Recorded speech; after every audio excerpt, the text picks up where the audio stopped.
Hello my lovelies and welcome to my second instalment of Illustrated Ghost Stories. Today I'm going to be telling you the story of the screaming skull of Burton Agnes Hall. So this is the tale of the ghost of Catherine Griffith, known as Anne, at Burton Agnes Hall, which is just outside Driffield in East Riding of Yorkshire.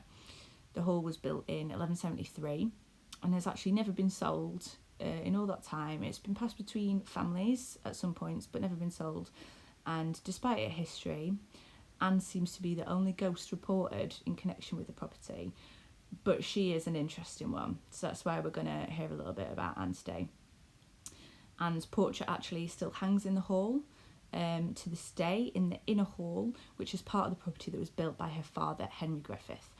And while he was building the new house, Anne, who is the youngest of three sisters, watched her father build it and fell in love with the place. She was obsessed with it. It was going to be the most beautiful house ever built, so she loved it. Unfortunately for Anne, not long after the property was completed, she was a victim of a very violent mugging. Less than a mile away from her home, some ruffians attacked her, tried to take her purse, tried to take her jewellery, and she resisted because she had a ring on that had belonged to her mother, didn't want to give it up, and was met with a violent blow across the head. She was discovered and taken back to the hall, where she sadly died some days later of her injuries. Now, between the mugging and her death, it is said that there was a point where Anne asked her sisters to promise that when she died, they would sever her head from her body and it would remain within their house. And it would remain there in our beautiful home as long as it may last. That was Anne's request to her sisters. She made them promise. And her sisters broke that promise, and Anne was buried in the churchyard upon her death. Now, this is when spooky things started to happen in the home. 1 week after the funeral, an unexplained crash was heard from upstairs in the hall. Something very loud that sounded like furniture falling over. But when servants went to investigate, they couldn't find the source of it. There was nothing that was in disarray. There was nothing to explain the noise. And then exactly 1 week later, the violent banging of doors was heard all throughout the property. But upon investigation, it just ceased, it stopped. So there was no way to find out how it was coming from, whether it was a human or ghostly hand that was doing it. There was nothing, there was no clues. And it just went on from there. So the sound of footsteps hurriedly walking up and down corridors and someone running up and down the stairs repeatedly were often heard around the home, and it was spooking everyone out. Everyone, was very nervous about it, and it was at this point that the sisters recalled the promise that they had broken to their sister while she was dying and thought now was the time to honour Anne's request.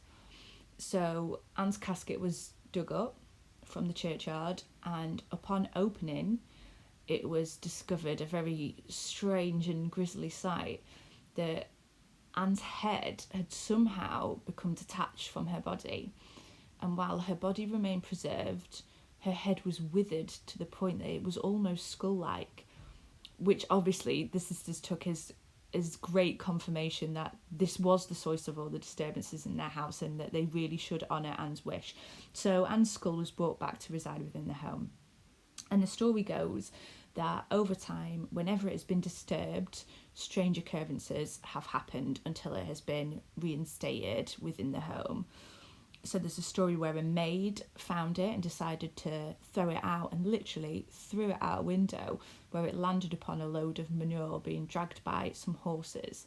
And the moment it landed, to the surprise of the chap driving the wagon and the maid, the horses just stopped and nothing could make them move, nothing could make them go until the skull was removed from their load and put back within the house.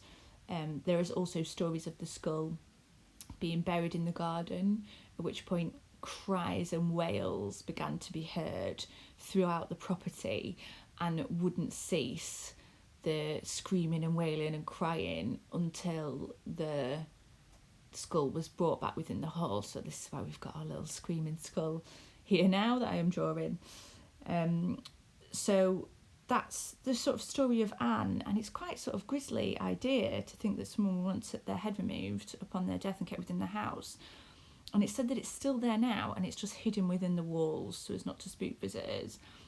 But this isn't even a particularly unique story. Screaming skulls seem to be quite an English phenomenon, and there's quite a few stories throughout England's history of screaming skulls. It's thought that this sort of common folklore comes from Celtic traditions, where skulls were seen as a very important part of the body, and archaeologists have discovered skull shrines from the Iron Age, just sort of supporting this idea of how important it is.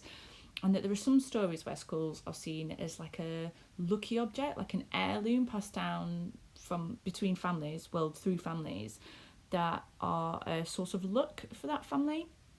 But there are many ghost stories similar to Anne's as well.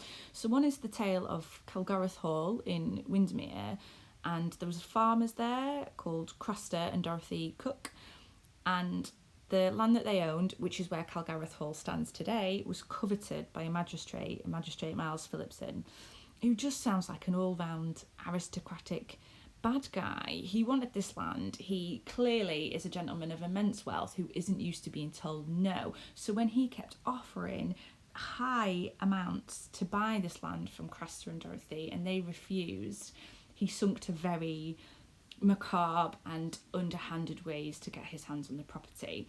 So he planted a silver cup within Dorothy and Craster's home, reported it stolen, it was found, and with Miles being the magistrate, Dorothy and Craster were sentenced to death and they were hanged. And it was said that when this verdict was handed out to the Cooks, Dorothy essentially put a curse on the family almost. She said there would never be a Phillipson that prospered. The land that they bought would cost them everything that they had. It wasn't worth it. It wasn't worth to sort of steal this land and have their lives, because it would see the downfall of the family. And it was said that her sort of angry tirade, understandable angry tirade that came out, ended with that, while Calgarth Wall shall stand, we'll haunt it night and day, and never will ye be rid of us. And after that point, the two skulls started to appear at Calgareth Hall and were often spotted.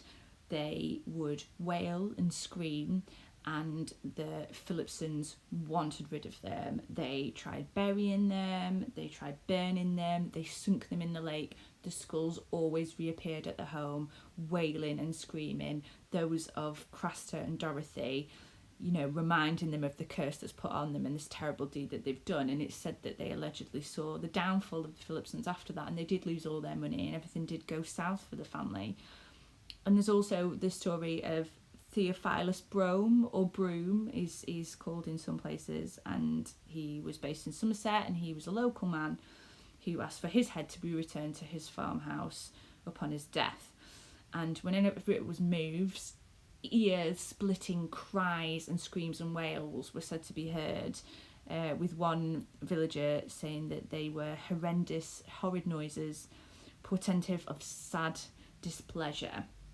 So it's not an uncommon story, but it sure makes me wonder next time I go to a fancy hall if there are any skulls hiding in the walls.